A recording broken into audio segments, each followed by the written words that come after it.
Masih bersama kami di Presisi Pagi. Pemirsa, kita beralih ke informasi mancanegara. Penutupan lembaga penyalur bantuan asing Amerika Serikat USAID dan penggabungannya dengan Deplu Amerika Serikat mengundang pro dan kontra. Penolakan datang dari partai oposisi Demokrat di Kongres dan juga secara internal. Berikut informasi selengkapnya yang akan disampaikan oleh Fadla Baraputri, jurnalis VOA. Pekerja dan kontraktor USAID, Badan Pembangunan Internasional Amerika Serikat yang dirumahkan kembali berunjuk rasa untuk kedua kalinya menolak penutupan badan pemberi donor terbesar di dunia ini oleh Presiden Trump dan Departemen Efisiensi Pemerintahan yang dikepalai oleh Elon Musk. Kali ini demonstrasi diadakan di luar gedung Kongres AS setelah Senin lalu diadakan di depan kantor USAID. Orang-orang yang berunjuk rasa menilai bahwa USAID yang dibentuk dan didanai oleh Kongres AS tidak dapat dibubarkan begitu saja tanpa persetujuan Kongres. Warga diaspora Indonesia yang kami temui termasuk pekerja USAID yang telah dirumahkan sejak minggu lalu. Kartini, bukan nama sebenarnya, adalah warga negara AS. Ia memiliki gelar PhD dan telah bekerja untuk USAID selama hampir 3 tahun. Sebenarnya saya sedih sekali karena saya senang kerja ini. Bantu orang itu senang. Dari dulu sekolah setengah mati biar bisa bantu orang. Papa mama selalu bilang, udah MBA aja, sekolah, duit banyak. Tapi emang nggak pernah bisa ada rasanya itu. Karena emang selalu passionnya itu ini. Sementara warga diaspora lain, George sudah bekerja bagi USAID selama 2 tahun, mengelola berbagai kontrak dalam bidang perlindungan sipil hingga pertanian. I consider myself an Indonesian American. I immigrated to this country when I was very small from a country that had suffered a lot of economic hardships. My parents brought me to this country to make a better place for myself. Like, this is not the America that Trump promised.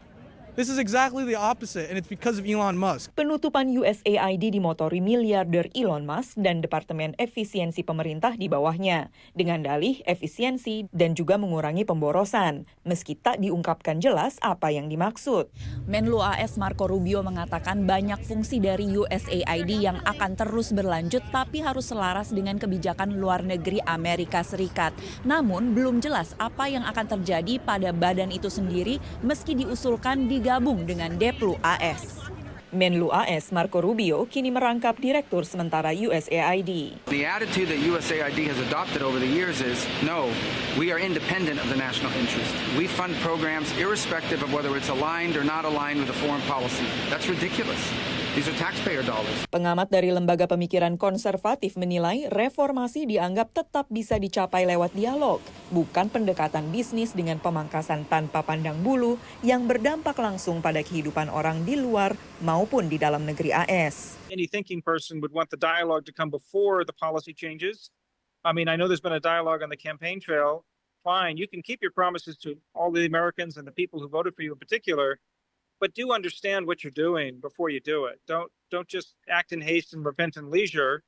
Then say, look, we're going to have to make some trade-offs here. We can't afford the same amount of foreign assistance or largesse that we did in past. USAID memiliki lebih dari 10.000 staf di AS maupun yang ditugaskan di luar negeri. Pada 2023, badan ini mengucurkan dana bantuan sebesar 72 miliar dolar ke seluruh dunia, mencakup berbagai bidang mulai kesehatan hingga anti korupsi. Dari Washington DC, Valdia Baraputri, Rio Tuasikal, Nabila Ganinda, dan tim VOA. Pemirsa, masalah kelaparan masih terjadi di beberapa bagian di Amerika Serikat. Baru-baru ini sebuah bank makanan di New Mexico menggelar penggelaran dana akbar lewat kompetisi masak yang diikuti puluhan juru masak. Dan bagaimana informasi selengkapnya? Berikut kita simak informasinya dari VOA. 23 koki di New Mexico ini berkompetisi untuk penggalangan dana bank makanan. Super Bowl Santa Fe Food Depot diadakan setiap tahun sebelum kejuaraan football Amerika Super Bowl. Ini adalah penggalangan dana terbesar bank makanan yang tahun ini menghasilkan lebih dari $100.000 atau 1,6 miliar rupiah. Penyelenggara mengatakan itu akan membantu menyediakan lebih dari 1,5 juta paket makanan untuk anak-anak, warga lanjut usia, dan keluarga yang mengalami kerawanan pangan. So in our view, until everyone is fed, until everyone is sure where their next meal is coming from, our work is not done.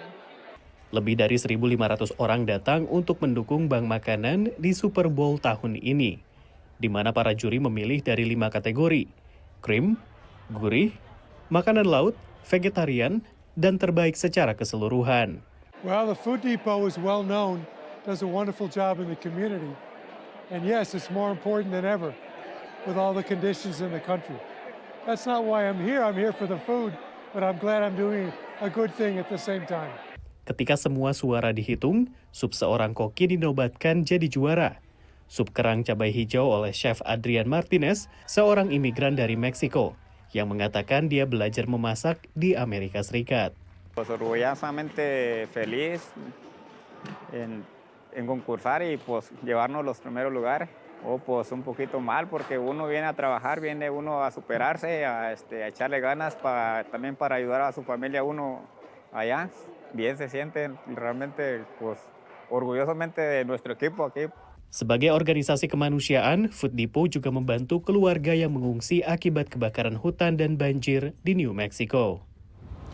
Data terbaru dari Departemen Pertanian AS pada 2023 mengungkap ada 8% rumah tangga di Amerika Serikat yang mengalami rawan pangan dan 5% yang masuk kategori sangat rawan pangan.